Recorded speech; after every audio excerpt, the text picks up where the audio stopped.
Olá pessoal, bom dia a todo mundo, obrigado pela presença de todo mundo que está aqui, obrigado pela apresentação.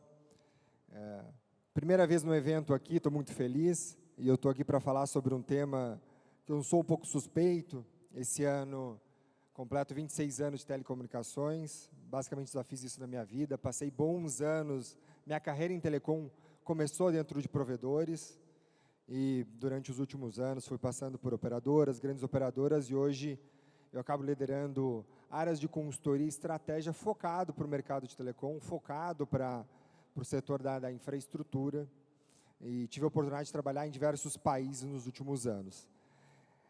E esse tema, né, super bacana, que eu gosto de falar muito sobre a banda larga, porque quando a gente fala hoje de provedores, a gente sempre relaciona provedor com banda larga, no final do dia, uma coisa natural, porque hoje, se a gente tentar olhar, praticamente 90% da receita dos SPs vem de conectividade, e o que a gente fala muito nesse mundo, deve ser uma palavra muito comum para todo mundo, é o famoso cenário de rouba-monte, né? A gente fala e repete sobre isso.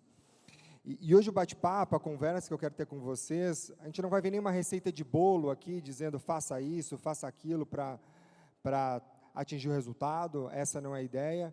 A ideia aqui é compartilhar tendências, compartilhar visões diferentes do que vem acontecendo, compartilhar também oportunidades, mas a grande missão aqui é fazer perguntas, gerar reflexões. Esse é o grande papel, porque a gente entende nesses 26 anos de experiência que uma receita que serve para um não funciona para outro. É um pouco disso que a gente vai conversar hoje aqui.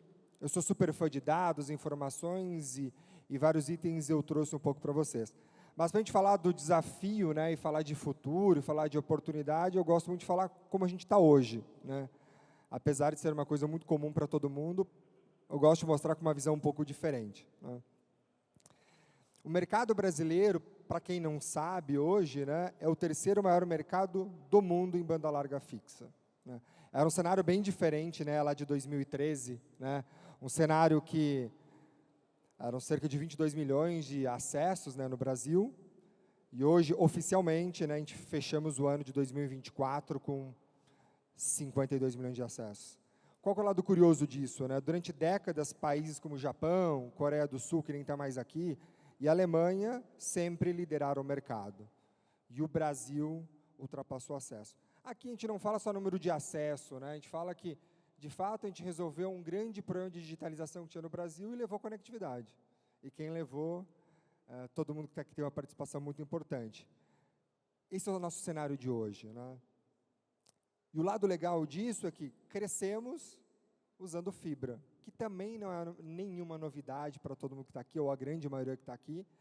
Mas olha que é muito curioso, né? Quando a gente olha o mercado lá em 2013, a fibra era 4,5%. Né? Quando a gente olha agora 2024, né, ela já representa 77% de todos os acessos. 77%. Se a gente pegar só os provedores, os ISPs, esse número ele vai para 90,5%. Então, olha que curioso, além de resolvermos o problema da conectividade, levar a conectividade para os domicílios e para as empresas, também levamos usando fibra, né? O que a gente fala hoje é a tecnologia prova do futuro, né? E aquela mesma foto, quando a gente olha dos 77%, a gente vai ver que em alguns estados brasileiros, a fibra já ultrapassa 95% de todos os acessos, né? É uma mensagem muito importante, muito boa, e eu gosto muito quando a gente acaba trabalhando em projetos em outros países e outros mercados, né? Para quem lembra muito bem, viu aqui os Estados Unidos, né, com 131 milhões de acessos de banda larga fixa. Só que nos Estados Unidos, fibra é 23%. Né? Bem diferente do mercado brasileiro, né? E por isso, quando a gente olha para o Brasil e nos projetos que a gente trabalha fora do país, o Brasil hoje ele se tornou uma referência quando a gente fala em fibra, em benchmark de mercado. Então, aqui só uma comparação com alguns países, né? O Brasil lá, seus 77% dos acessos em fibra. Alguns outros mercados têm proporcionalmente mais fibra, né? Pega o Uruguai, né? 90%, mas o Uruguai é um mercado de 1 milhão de acessos. Pega Espanha, Islândia, são países que já têm uma penetração da fibra maior, mas proporcionalmente é muito menor. Tá? Então, aqui é uma mensagem muito boa. É a mensagem do que a gente vem construindo e construiu, né, como mercado de telecom. E todo aquele desafio que a gente viveu no passado, né, de não ter rede, não ter fibra, não ter acesso, nos levou a se tornar hoje o mercado de banda larga fixa mais competitivo e pulverizado do mundo. Isso é indiscutível, né? E aqui eu gosto de trazer alguns números. Lá em 2013, né, o mercado brasileiro, para a gente chegar a 50% dos acessos do market share, a gente precisava somar 52 operadoras. 60% 3, 70% 3, 80% 4 e 90% 5. Olha como a gente fechou 2024. Né? Para a gente chegar nesses mesmos 50%, né, de market share, a gente precisa de 6 operadoras. 60% 12, 70% 47, né? 80% 221 e 90% 993 operadoras. Né? E que também não é nenhuma novidade, né, para a gente que está no dia a dia, acompanha o nível de competitividade por cidade, mas a gente gosta muito de comparar com outros cenários. Né? No quadro que tem ao lado, né, compara, a gente usa uma métrica, né, para comparar mercado, o número de 80% de mercado. Como tem esses mesmos 80% de mercado em outros países? Na Espanha, são 4 operadoras. No Brasil, 221. Itália, 4. Uruguai, 1. Estatal. Chile, 5. Portugal, 3. Estados Unidos, que é um mercado super competitivo, 12. Equador, 14. E o Reino Unido, 4. Né? Aí a pergunta que a gente sempre faz, hoje a gente trabalha em projetos nos Estados Unidos, no Reino Unido, etc.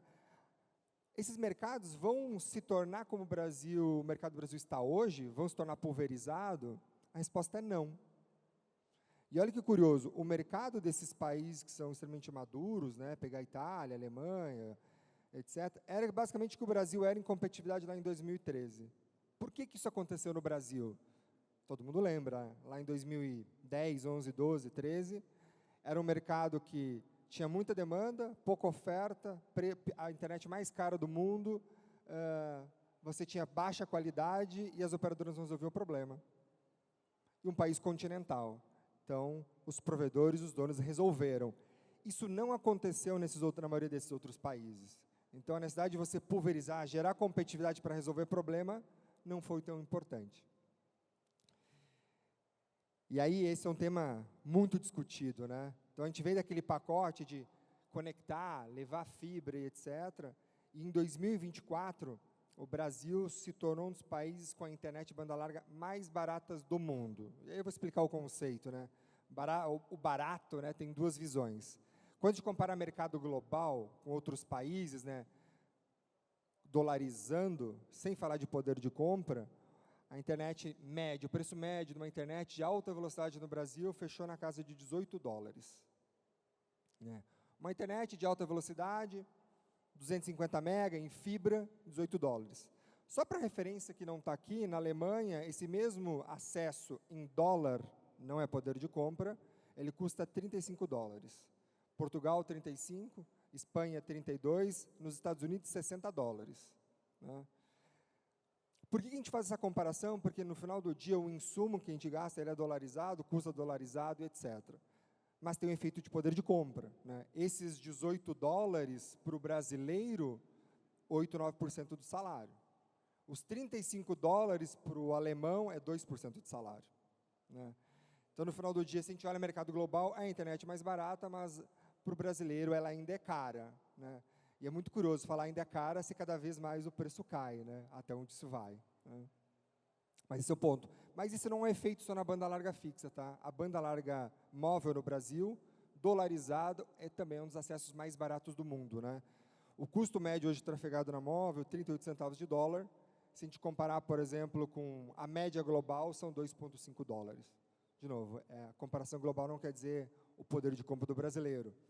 E essas duas coisas entram em conflito, que a gente vai falar um pouquinho mais para frente, né, dos desafios, se cada vez o custo, né, os nossos insumos crescem e a internet fica mais barata, o brasileiro não pode pagar mais, como é que a gente vai navegar no mercado? Né? E essa é a nossa jornada do que a gente é hoje, né, se a gente olha essa foto, e para quem pôde acompanhar, né, saiu essa semana passada, né, um relatório de qualidade, né, satisfação da internet, do serviço de telecom no Brasil, a Anatel publicou isso na última semana. Se a gente olha essa foto, né, dos últimos anos, a qualidade da internet fixa no Brasil vem melhorando. E aqui tem um trabalho objetivo e claro dos ISPs. A gente separar os provedores, eles se destacam. Então, essa jornada, né, que a gente vive e a gente está hoje, ela é muito positiva e nos levou a se tornar uma grande referência no mundo. É indiscutível. E aí que a gente começa um momento de provocações, né, que eu comentei muito nisso, a ideia não é ensinar ninguém, mas é gerar discussões e fazer cada um pensar de uma forma diferente para aplicar o que acha que faz sentido. E aqui eu quero falar um pouco sobre o momento de inflexão que a gente vive hoje, né? Quais são os desafios que a gente vive, que podem não ser nenhuma novidade para todo mundo que está aqui, mas a gente começa a trazer alguns dados novos, né? Isso aqui eu gosto, esse gráfico é um gráfico que eu gosto, que eu chamo muito ele, que é o gráfico do oceano azul da fibra, né? Ou boom da fibra, né? E aí, para mostrar um pouco, em azul é a barra de número de acessos novos de banda larga fixa adicionados no país num ano, e em laranja é o número de fibras, acessos em fibras no mesmo ano. Já dá para ver o desenho montanha-russa, né? E por isso que a gente fala que é o boom da fibra, começa em 2018 e 2017, e ele termina agora, por um tema muito importante, né? Vamos pegar 2021. Em 2021, nós adicionamos 5,3 milhões de acessos na base brasileira. Mas adicionamos 9,1 milhões de acessos em fibra, né? O que é essa diferença, Rupental, entre esses dois itens? Migração de tecnologia. Então, lá em 2021, que estou usando um exemplo, você batia na porta de alguém, ele não tinha banda larga fixa, você vendia. Você batia na porta de alguém, ele tinha rádio, coaxial, ADSL, você vendia. Você leva para a sua base, que tinha um monte de rádio, e para evitar churn ou fidelidade, migrava para fibra. Qual que é a grande sacada do boom? Quanto maior a distância entre a barra azul e a linha laranja, maior é o tamanho da oportunidade. Lá em 21, a gente não está falando do mercado de 5 milhões de acessos, é um mercado de 9 milhões de acessos.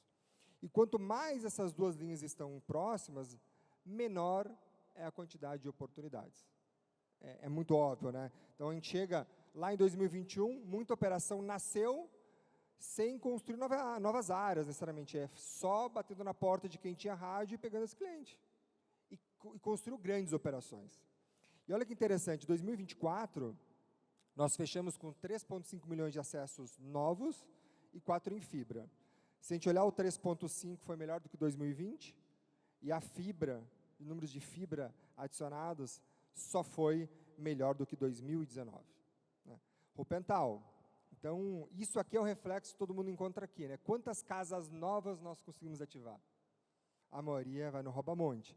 Mas, Rupental, isso aqui é o gráfico da catástrofe? Não. É ruim crescer 3,5 milhões? Não necessariamente.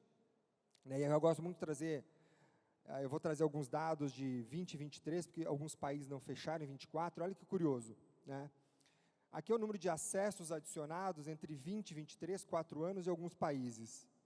A China, em 4 anos, adicionou 180 milhões de acessos em fibra, o Brasil 16, né? E olha que curioso, eu falei para vocês que nós adicionamos em 2024 3,5 milhões de acessos em um ano. Nós adicionamos mais acessos em um ano do que a Alemanha em 4, do que a França em 4, do que a Espanha em 4. Então, quando a gente olha número global de crescimento, crescer 3,1 milhões de acessos ao ano não é ruim, é muito bom. Mas, Rupental, onde é que está o problema? Não quando você tem um mercado de 22 mil operadoras. Esse que é o problema. Porque quando a gente olha lá em 2021, adicionamos 5 milhões, mas instalamos 9 milhões de acessos em fibra, com essas mesmas 22 mil operadoras. Hoje a gente está ativando 4. Esse que é o grande desafio do mercado, que também não é novidade para todo mundo que está aqui. Mas aqui a gente gosta de comparar, porque às vezes a gente fala que paramos de adicionar. Não, a gente vai continuar adicionando, mas numa velocidade menor do que o boom da fibra, crescendo a nível global bem, mas não para 22 mil operadoras. Isso é inevitável, esse espaço não tem. E esse é um gráfico novo que eu gosto muito de mostrar, né? E ele traz uma visão diferente. Lá em 2011, né, olhando uma visão mais B2C, né, 67 milhões de domicílios particulares, 57 milhões ocupados e 22 milhões de acessos em fibra. Quando a gente olha essa foto, a gente fala, 61% dos domicílios não tem internet, Oceano Azul. E quando a gente olha considerando os que não estão ocupados, é mais alto. E aí quando a gente vai para usa o censo de 23, 90 milhões de domicílios, 72 milhões de domicílios ocupados, e agora tem um número novo, 63 milhões de domicílios com banda larga fixa. Opa, mas de onde é que vem esse número? Cadê os 52 milhões da Anatel? É muito curioso, porque aqui a gente tem uma foto de 21 milhões de acessos, e aqui a gente fala em domicílios com banda larga fixa. Esses 63 milhões de domicílios com banda larga fixa é o resultado que foi feito numa pesquisa do PNAD, TIC Domicílios, que a pergunta era para todo morador de um domicílio: você tem banda larga fixa na sua casa? Era sim ou não. Mas ele não perguntava se você contrata e você paga ou se você compartilha. Então, o que a gente tem nessa diferença entre 52 milhões de acessos oficiais e 63 do PNAD? Esses 11 milhões.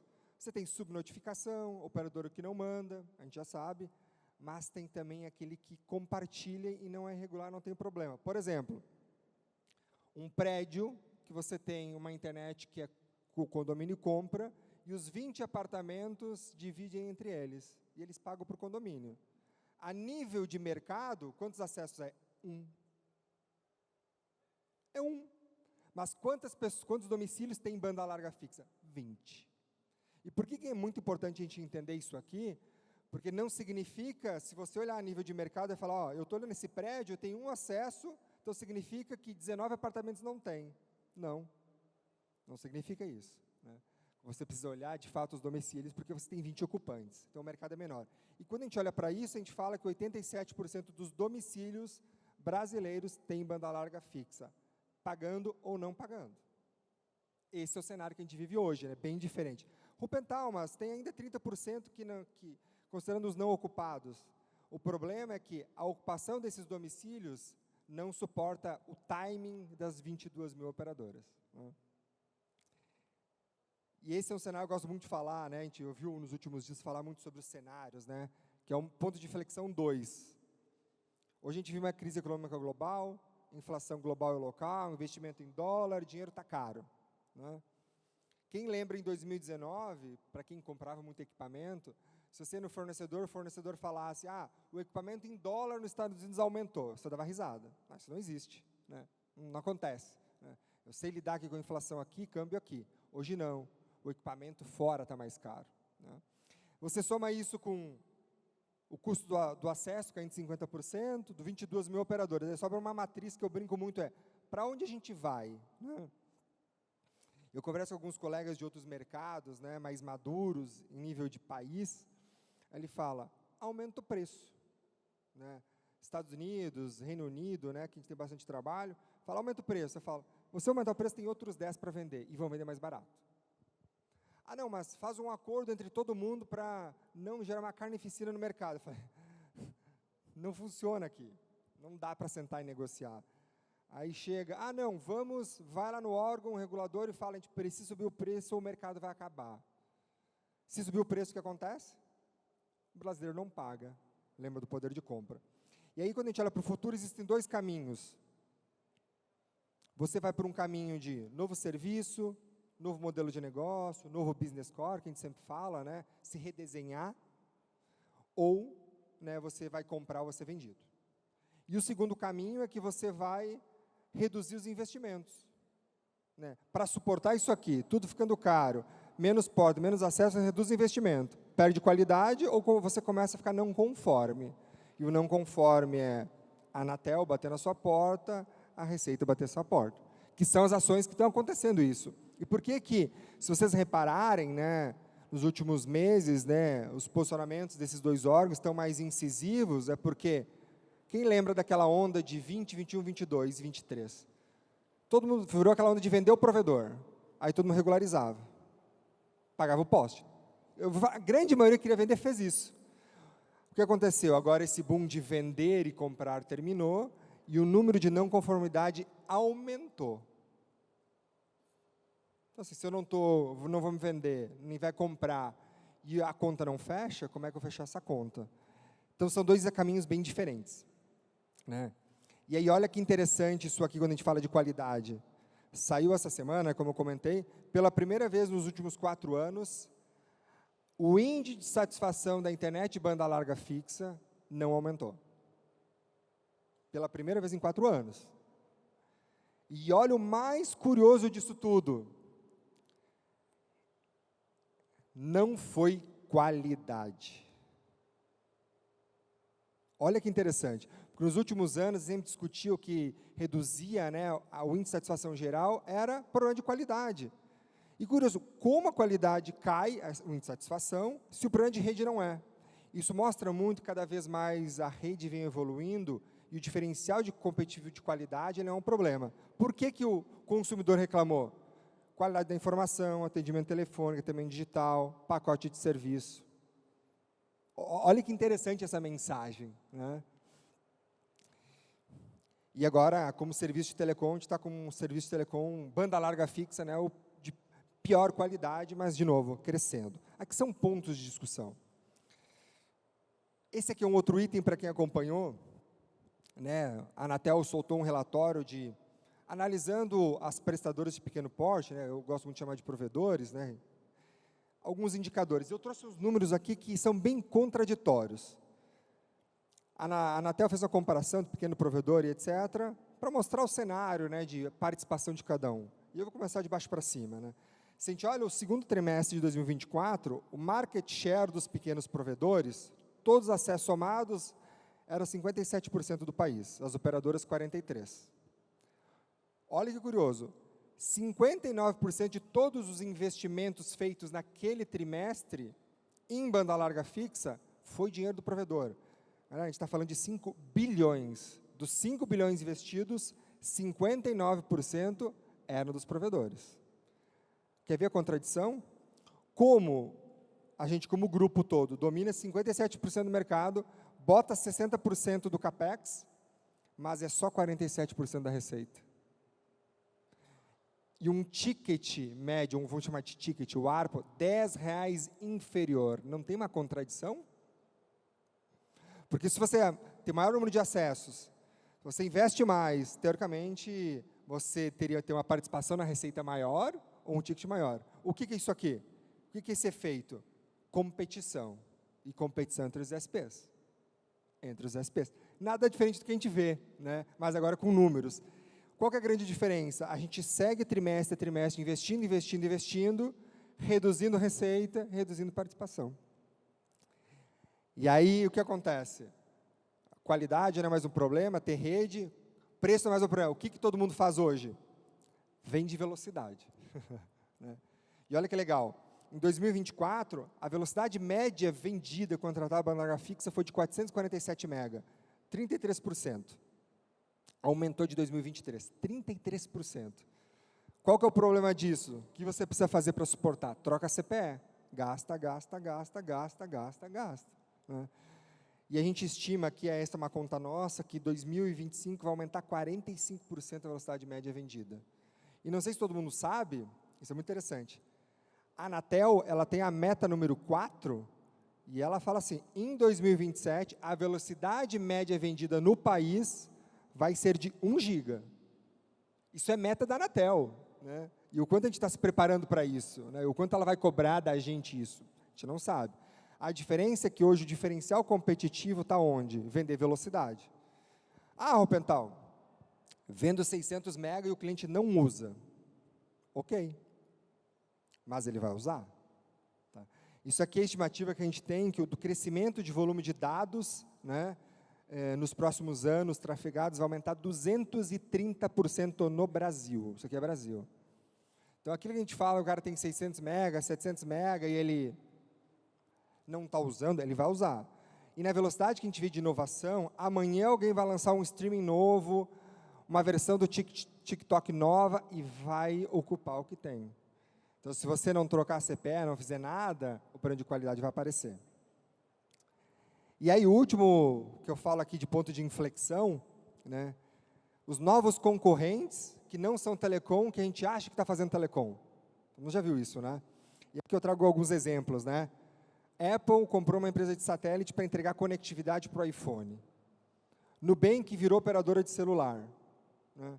A gente tem McLaren, né? A McLaren, eu gosto muito de trazer esse exemplo, uma divisão da McLaren é quem está construindo a rede de trens de alta velocidade na Alemanha, que antes era da Deutsche Telekom, que era uma operadora. A Amazon e o Cooper. O que todas as empresas, quando a gente olha, pensa? Estão vendendo conectividade, mas não. A conectividade é só um meio de levar o serviço digital. Gosto muito de usar o exemplo da Nubank. Por que a Nubank virou operadora de celular? Olha que curioso. Se você olhar o perfil do usuário Nubank, a grande maioria dele tem celular com plano pré-pago. Ponto número 1. O segundo, o plano de dados dele termina na metade do mês. Ele não tem dinheiro. O que ela faz? Ela vai financiar o próprio usuário. Vai gerar dinheiro. E quanto maior tempo que o usuário fica conectado, o que significa? Mais tempo está conectado ao marketplace. Por que a Apple comprou a empresa de satélite? Porque o americano que está lá no meio do deserto, quando ele está no meio do deserto, ele não está conectado no Apple Store. O que a gente faz quando a gente está no Apple Store, no marketplace? Consome. Então, esse mundo de tecnologia está resolvendo problemas de telecom porque ninguém está resolvendo. É isso. E eu gosto de fazer muita pergunta. Ano passado, lançou o iPhone 16, né? Sabe qual foi a empresa que mais vendeu iPhone 16 no lançamento no país, no Brasil? Alguém chuta? Apple, própria Apple, iPlace, Fast Shop. Sabe qual foi a empresa que mais vendeu iPhone 16, que o menor preço era de R$7.000, no país? Se chama Itaú. Itaú. Foi a empresa que mais vendeu iPhone, vendeu 50% mais iPhone no lançamento do que a segunda colocada, sem ter um iPhone no estoque. Por quê? Ela tem um plano que se chama iPhone para sempre, que ela financia seu iPhone, modelo de serviço incomodato. Ela usa a tecnologia a seu favor. Então, por isso que a gente fala que olhar para isso aqui é muito importante. E aí aqui agora começa um movimento mais de provocação, né, que a gente fala as oportunidades, né? Você viu, né? O que o cliente quer hoje sem fazer nada, né? Se você pegar, o cliente no passado queria ter internet, todo mundo tem rede. O cliente queria internet com qualidade, todo mundo tem qualidade. Ele queria preço, todo mundo tem preço. Aí ele queria velocidade, todo mundo está vendo velocidade. O que ele quer agora, né? E essa é uma discussão que a gente fala muito, famoso, está muito bonito, fala foco no cliente. Só que é foco do cliente, é como ele olha, não como você acha que ele vê, né? Então a gente se pergunta muito o que ele quer hoje. Para chegar nisso, aqui já gera um monte de oportunidade. Cada um se perguntou o que eu quero hoje no meu pacote, porque além da internet, o que aconteceu nos últimos anos? Ele contatou centenas de streaming, ele pegou um monte de rede móvel, a tecnologia está na casa de todo mundo aqui. Se a gente somar, pelo menos, cada um deve ter aqui uns 5, 6 serviços digital contratados. E aqui eu quero trazer alguns dados bem legais para vocês, que é o cliente, nós falando o que a gente quer. E a primeira pergunta é o que a gente falou, né? Você está enxergando o que o cliente quer de verdade, né? Ou está olhando a tendência de mercado? O que a gente está fazendo, né? Está preocupado em copiar a estratégia de alguém ou, de fato, criar um diferencial competitivo? E olha que legal isso aqui. Oliver Wyman, uma grande consultoria global, fez uma pesquisa em vários mercados, né, perguntando para os usuários, qual por cento desses usuários tem banda larga fixa e móvel da mesma operadora? No Brasil, 23%. Né? Mercado maduro, 82%, 67%. É interessante, né, que o resultado dessa pesquisa, que foi agora esse ano, no finalzinho de 2024, fala, a operadora tem dificuldade de fazer combo. Mas qual que é o curioso? A operadora móvel não consegue vender fixa. E a fixa não consegue vender móvel. Não por só de um dos lados. É uma dificuldade dos dois lados. Né? Modelo de negócio. E olha que interessante o cenário Brasil, quanto maior a renda, maior a convergência. Então, significa quanto maior a renda da casa, maior a tendência ele contratar os dois serviços da mesma operadora. E é natural, né? A gente falou isso porque o combo eu posso ganhar desconto, eu tenho simplicidade de pagamento, qualidade, produto e benefício, eu começo a ter uma sinergia. Nenhuma novidade, mas, de novo, estamos escutando o que nós mesmos estamos falando? Uma segunda pesquisa, outra, lançada agora, o resultado 2 de janeiro, Minha Conexão. A mesma pergunta, outro formato, né? Para os brasileiros, 50 mil brasileiros. Quantos de vocês têm o mesmo serviço de banda larga fixa e móvel com a mesma operadora? 24%. Ok, reafirmou a pesquisa da empresa inglesa. Mas olha isso agora. Qual percentual de clientes da operadora que tem mais de um serviço com a operadora? 23%. 60% das pessoas entrevistadas falam que eu contrato uma coisa só de uma operadora. 23% 2, 13% 3. Consumo, né? 1/3 falou que quer contratar um novo rede de pacote móvel, nenhuma novidade. E olha isso aqui. De todos os questionados de internet banda larga fixa, eles perguntaram, o seu streaming está associado ao seu provedor? 57% dos casos, não. Então, significa que em 57% dos entrevistados, o serviço de streaming, etc., está sendo contratado por outro provedor, ou direto, etc. O que não faz muito sentido, né? A gente está dentro da casa dos clientes, né? O tamanho dessas oportunidades. E aí, aqui é o que o cliente está falando a respeito de conectividade, né? Eu vou pular para serviço digital. Exame, ano passado. Só olha essa conta já chama atenção, né? Em média, o brasileiro gasta R$ 1.416 por ano em assinatura digital. A gente perde o controle, né? E olha que legal a pergunta que foi feita. Lá nos Estados Unidos, tá? É um projeto que a gente faz bastante, tem um conceito agora que se chama super bundling, que é empacotar toda essa assinatura digital e concentrar para a gente ter uma gestão melhor. Por que isso começou a acontecer? Foi feita a pergunta, né? Assinante, você gostaria de ter uma plataforma que gerencia todo o teu serviço digital? 73% falou que sim, eu gostaria. Qual o percentual de vocês gostaria de pagar tudo numa fatura? 69%. Eu aposto que a grande maioria que está aqui não consegue contar ou numerar todos os serviços digitais que tem contratado no seu mês. Vai ter que abrir o cartão, olhar a fatura, ver, etc., porque a gente vai perdendo controle, né? Mas olha o que mais chama atenção. A pergunta foi, brasileiros, quem que vocês gostariam que agrupasse isso para vocês e pagasse numa única fatura? 59%, 51% falou que era a operadora de rede móvel e 28% ISP. Lembra que a gente falou que está todo mundo querendo que a mesma operadora faça as mesmas coisas? Se você tiver os dois serviços, está falando que 79% dos entrevistados falam que quem faz as duas coisas poderiam fazer aquilo ali. E aí, quando explora um pouco mais, olha que interessante, 63% está incomodado, que não consegue fazer a gestão da sua assinatura, 72% fala que pagaria a mais, né? Isso aqui não é alguém chutando o número, nós falamos, e é um problema, né? E o problema da gestão é quando você está, por exemplo, isso aqui é só um exemplo, né, do super bundling, você não está vendendo um pacote de serviço, você está vendendo também uma gestão financeira para o cara dentro de casa. Que é um problema hoje. Quer ver o problema? Esse aqui eu vou falar antes de um outro tema. Isso aqui é o gasto mensal médio de um brasileiro, classe A, B, C, com serviço de tecnologia por mês. Médio, tá, pessoal?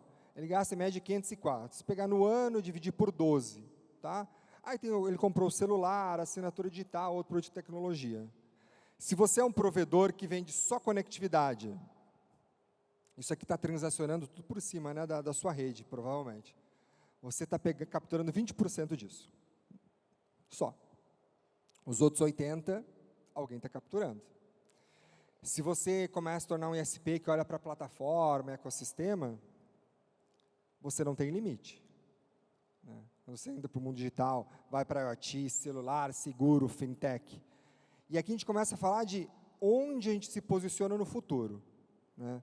Porque a oportunidade está ali. O brasileiro está gastando, e aí a gente só se perguntar, né, dos serviços digitais que nós contratamos em casa, que passa pela internet de banda larga que está na nossa casa, quanto eu estou pagando para o provedor, né? Quanto de espaço para o provedor, né? Por isso que é entender a visão do cliente. E é o que eu falei antes, né? Aqui não é só do mundo digital, o serviço flexível e sob demanda, que é aquele que é fácil de contratar e de descontratar, ele é o melhor aliado, porque ele é muito rápido. E aqui começou uma discussão no X, né? Fui parar para analisar quanto eu gastava de serviço digital. Conta R$480. Aí outro falou, parei para fazer isso agora, 450. Outro, fiz agora, 322. Provavelmente, se cada um aqui parar e fizer a conta, às vezes a gente cancelava a TV por assinatura porque era muito caro, né? E quando a gente começar a somar, vai estar pagando mais caro, né? E olha que curioso. Falar de pagamento em dia, né, no nosso cenário de Brasil é mais complexo. Mas, assim, o que o brasileiro mais paga em dia? Pesquisa feita, foi publicada há pouco tempo. O que ele paga mais em dia, banda larga fixa 65%, conta de telefone 60%, só paga água e luz porque sem energia não tem, e o terceiro TV por assinatura. Ele paga melhor e mais isso aqui do que plano de saúde, o aluguel, condomínio. Então, olha que interessante, tem um mar de oportunidade no mundo digital, que é o que o brasileiro mais paga, que está passando pela rede e a gente não está transacionando, né?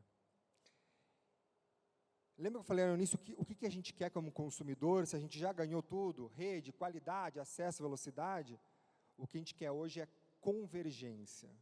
Esse é o grande valor hoje, né? Sem inovar. A gente quer só pegar, se você tem 5 assinaturas, quantos canais de atendimento você tem? 5. Paga 5 faturas, 5 problemas, 5 coisas. É o que a gente vive. Provavelmente, um dia trocou o cartão de crédito, tem que trocar de todo mundo, teve problema. E o que a gente fala é que cada vez mais a convergência ela não tem volta, né? E é uma convergência de infraestrutura. Hoje você já tem, por exemplo, não precisa ser tudo, tá? Hoje você já tem operadora no Brasil com 30 mil acessos de banda larga fixa e não tem 1 metro de fibra. 1 metro. Você já tem nos Estados Unidos operadora que vende banda larga para o satélite, não tem satélite. Precisa fazer tudo, não. Mas o que a gente fala, o futuro que ele é convergente, o futuro é o seguinte, você está com o seu celular em casa no Wi-Fi, você vai para a rua, ela automaticamente conecta na rede móvel, e você vai para o sítio, ele conecta no satélite automaticamente. Qual que é a grande diferença? Você não vai notar a diferença de desempenho e de qualidade. Isso vai acontecer, né? E também, né, o grande foco, a gente fala em pessoas e negócio, né? Evoluir, plataforma, ecossistema.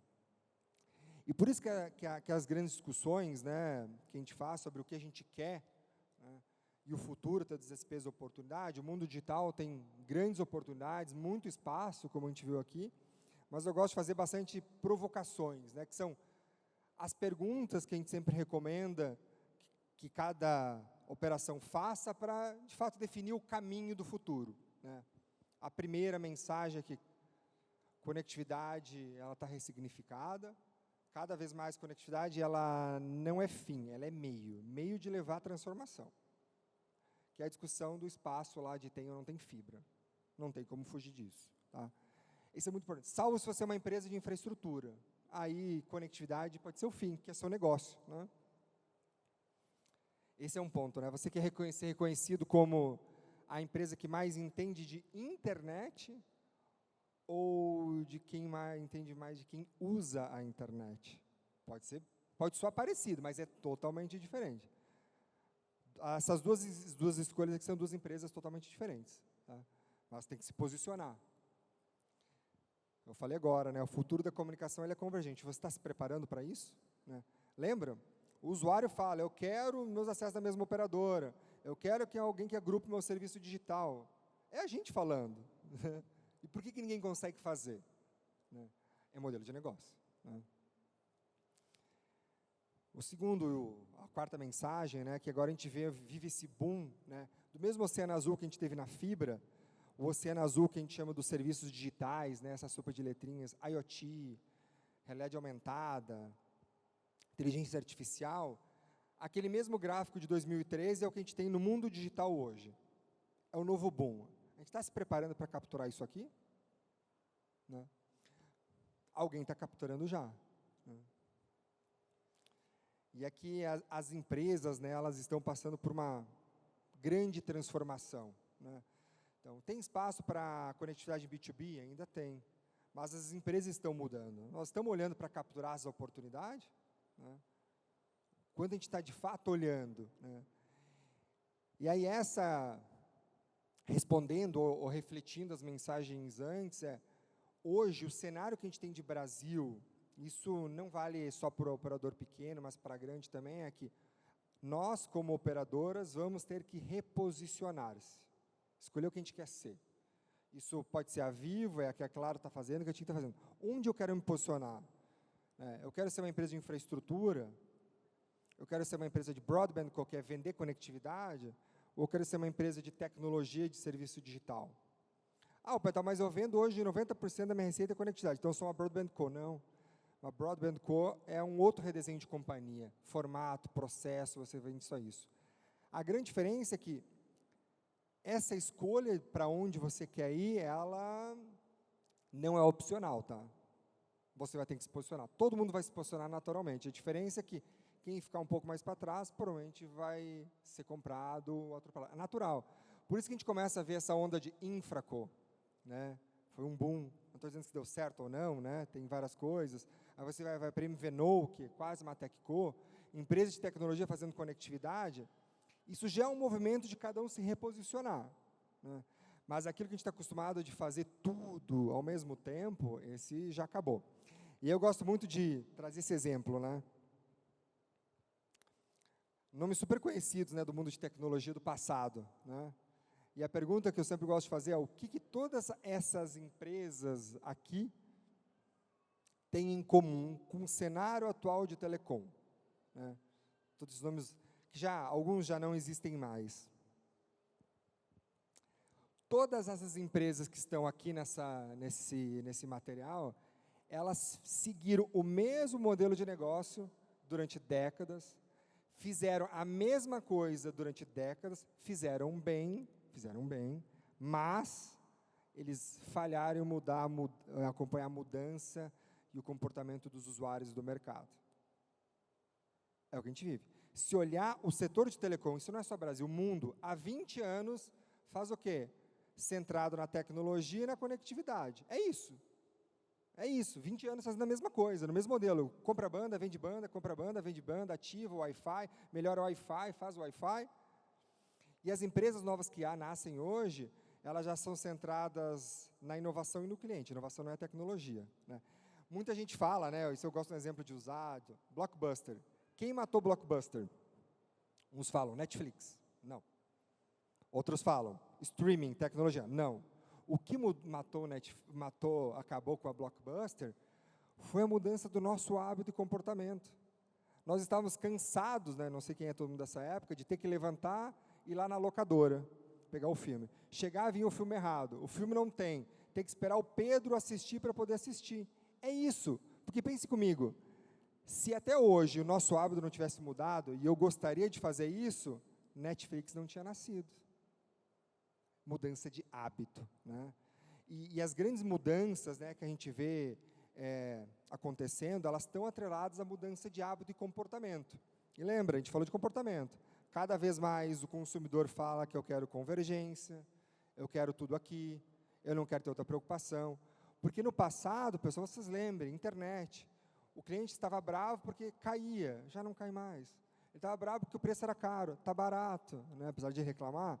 Ele fala, mas eu quero tal coisa. Tem. Hoje o que ele quer é simplificar cada vez mais a vida dele, porque o mundo dele está digital, né? E para fazer isso você precisa se posicionar, né? Claro, né, a gente fala, você tem dois caminhos, né? Você criar hábitos novos. Essa é a forma mais difícil de fazer alguma coisa. Vou dar um exemplo de criar hábito novo. Smartphone. Quando criaram o smartphone, alguém construiu um hábito novo, ele não existia antes. Você pegou um hábito, não existia, ninguém tinha mais smartphone, ninguém falava, você criou um hábito que virou o boom do mundo. Outras formas é você acelerar o hábito, né? Vou dar dois exemplos, né? O iFood, hoje é um boom. O iFood ele não criou um hábito, porque a gente já comprava remotamente, já pedia teleentrega, ele deu escala. Uber a gente já dava carona para todo mundo, não foi uma invenção nova, mas ele deu escala. Então, quando a gente fala muito sobre acompanhar as mudanças, cria hábito, acompanha hábito, ou você vai olhar para o retrovisor. Então, por isso que a gente fala muito que o posicionamento de que é ser no futuro, ele é inevitável. Mas, cada vez mais, olhar para o que, de fato, o cliente quer. E ele vem falando, que eu quero quem gerencie toda a minha parte de tecnologia, faça esse meu cuidado, né? Muitas vezes a gente conversa e a gente fala, não, mas então acabou o mercado por SP. Não. Na verdade, eu entendo, em todas as coisas que a gente tem, que com o reposicionamento você tem uma nova onda, um novo oceano azul para os ISPs capturarem, como foi em 2013. E por que isso? Né? Qual o ponto mais importante de todo mundo que está aqui de convivência? A sua casa. Como já viu, né? Em 57% de todos os acessos do Brasil, quem cuida é o ISP. Né? Então, quem mais conhece das casas das pessoas é o ISP. E a operadora grande está muito longe de fazer isso. Então, tem uma grande oportunidade de coletar tudo isso que a gente falou aqui para gerar negócio. O único ponto mesmo, de fato, é se ficar parado, né, e essa é uma foto que não vale só o Brasil, vale para todo o mercado. Durante daqui a uns anos a gente vai ter foto de operadoras aqui, né? Porque o mundo vai mudando, a gente vai fazendo, cada vez mais conectividade não tem valor, e como é que a gente começa a dar valor? O valor é, olha o que o cliente quer, e começa a se reposicionar para, de fato, entender o que vai gerar valor. Porque bater na porta hoje, cada vez mais difícil de vender um acesso, e a gente fala que 2, 3, 4 anos, cada vez isso vai estar mais apertado. Porque lembrem, né? A gente vai adicionar 3 milhões de acessos por ano, daqui a 3, 4 anos o espaço já é muito menor e cada vez vai ficar um pouco mais complexo. Por exemplo, a Verizon, né, uma empresa americana, ela já começou a se redesenhar fazem 3 anos, e ela fala que daqui a 2 anos ela vai estar pronta. Né? E ela diz que eu quero ser uma empresa de tecnologia, não de telecom. Né? E cada um vai fazer isso, a diferença tem que fazer agora. Né? Então, o que a gente fala muito é, cada vez mais olhe com o foco, com o olhar do cliente, e ache parceiros para ajudar a redesenhar para onde vai navegar. Tá? Esse que é o grande recado que a gente passa aqui. Terminei aqui, a gente tem aqui uns minutinhos para 1 ou 2 perguntas, não sei se alguém tem uma pergunta, quer fazer alguma coisa, a gente está no pré-almoço, já está no horário do almoço, né? Alguém tem alguma pergunta, alguma dúvida? Pode ser difícil, não tem problema? Não? Então, encerramos por aqui, pessoal, muito obrigado. Agradeço a todo mundo. Obrigado.